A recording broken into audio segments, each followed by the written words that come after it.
ये है दुनिया का सबसे बड़ा टायर ग्रेवयार्ड। ये स्पेस से कुछ ऐसा दिखता है। यहाँ पे 42 मिलियन से भी ज्यादा यूज टायर पड़ा हुआ है, मतलब 4 करोड़ से भी ज्यादा। और ये आपको फूल की खेत लग रहा होगा, लेकिन ये वो बिल्कुल भी नहीं है। ये उससे बिल्कुल अलग है जो आप सोच रहे हैं। वीडियो में बने रहो, आपको आगे पता चल जाएगा। तो अब टायर ग्रेवयार्ड की बात करते हैं। ये स्थित है कुवैत में और लोगों से भरा शहर से सिर्फ 7 किलोमीटर दूर, और पास में ही फुटबॉल का वर्ल्ड कप होस्ट किया जा रहा है। और कुवैत का करेंसी कुवैती दिनार दुनिया का सबसे ऊंचा करेंसी है। तो ऐसे देश में दुनिया का सबसे बड़ा टायर का कबाड़ होना सही नहीं लगता। तो फाइनली कुवैत सरकार ने कुछ स्टेप लिया ये फिक्स करने के लिए। पर अगेन कारण वो नहीं था जो आप सोच रहे हैं। सुलेबिया इस जगह का नाम है जहाँ पे ये टायर्स पड़ा हुआ है। ये कुवैत में है। यहाँ पे 16 अप्रैल 2012 में इस टायर के इस ग्रेवयार्ड में एक कोने में आग लग गया था, क्योंकि वहाँ का नॉर्मली टेम्परेचर बहुत हाई होता है, क्योंकि वो तो डेजर्ट एरिया है। एक ऐसा भी रूमर सुनने को मिला था कि टायर से मेटल निकालने के लिए, मेटल वायर्स जो होता है टायर में, उसे निकालने के लिए आंख लगाया गया था। और ये सिर्फ एक बार नहीं था जो आंख लगा था, ये इससे पहले 2 बार हो चुका है। 2012 के बाद नवंबर 2019 में लगा था और अक्टूबर 2000 में भी लगा था। तो ये सब होने के बाद वहाँ की सरकार ने 2021 में इसे क्लीन करना शुरू किया थ्रू रिसाइकलिंग और श्रेडिंग। बट स्टिल वो सारे टायर्स अभी तक खत्म नहीं हुए। कुछ टायर्स को डिस्पोज किया गया है नियर सऊदी बॉर्डर, और पुरानी जगह पे जहाँ पे टायर रहता था वहाँ पे अभी लगभग 25,000 घर है। बट अभी भी उन पुराने टायर्स को रिसाइकिल किया जा रहा है।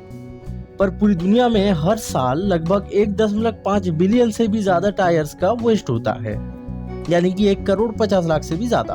और मैं आपके जानकारी के लिए बता दूं कि भारत का कंट्रीब्यूशन इसमें 6% है, यानी कि मोटा मोटा 9 लाख से भी ज्यादा, क्योंकि ग्लोबली 1.5 बिलियन प्लस वेस्ट होता है। तो ऐसे में आपको एक और चीज पता होनी चाहिए, भारत हर साल 3 लाख टन टायर्स इंपोर्ट करता है उसे रिसाइकिल करने के लिए।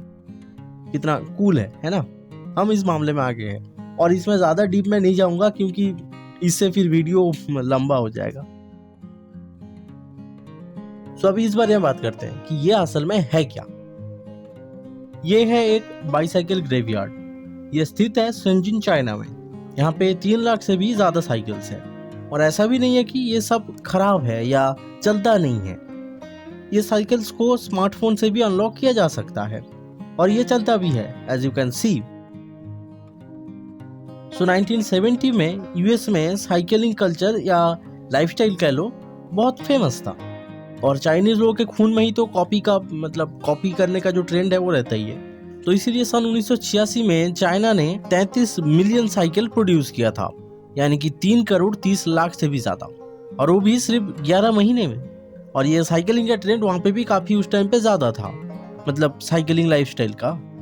फिर धीरे धीरे वही हुआ जो नैनो के साथ हुआ था। लाइक गाड़ी को एक फाइनेंशियल स्टेटस माना जाने लगा, मतलब जिसके पास गाड़ी है वो अमीर है। तो ये जो साइकिल है इसका ट्रेंड धीरे धीरे कम होने लगा और लोग इसे खरीदने की बजाय रेंट पे लेना ज्यादा प्रेफर करते थे। और धीरे धीरे लोगों का भी इंटरेस्ट इसमें कम हो जा रहा था। और किसी भी चीज की अगर सप्लाई ज्यादा हो और डिमांड कम हो तो उसका तो कबाड़ में जाना तय है। और दूसरी चीज, इतनी सारी साइकिल होने की वजह से स्ट्रीट पे जैम हो रहा था, और इसी चीज को मद्देनजर रखते हुए सरकार ने कुछ नियम लागू किया साइकिल से रिलेटेड। और इसी वजह से जो एक्स्ट्रा साइकिल्स पड़ा होता था स्ट्रीट में, उसे कंपनी ने उठा के ग्रेवयार्ड में डाल दिया। लाइक बेजिंग सिटी में टोटल साइकिल रखने की कैपेसिटी स्ट्रीट वगैरह में था 10 से 15 लाख, लेकिन यहाँ पे साइकिल था 25 लाख से भी ज्यादा, ऑलमोस्ट डबल। कुछ तो ऐसे ही खराब होकर स्ट्रीट में पड़े रहते थे। तो यही सब कारण की वजह से मिड 2018 तक चाइना में 70 साइकिल कंपनी में से 34 से ज्यादा कंपनी बंद हो गया और कुछ तो बैंकरप्ट हो गया। और उन कंपनियों का जो साइकिल होता था वो सब ऐसे ही इधर ग्रेवयार्ड में पड़ा रहा। तो यही है इस फूल की खेत जैसे दिखने वाले साइकिल ग्रेवयार्ड की सच्चाई। So that's it for this video. Hope you learned something new today. अपना और अपना पर्यावरण का ख्याल रखिए। Thank you so much for your time. Good bye and जय हिंद।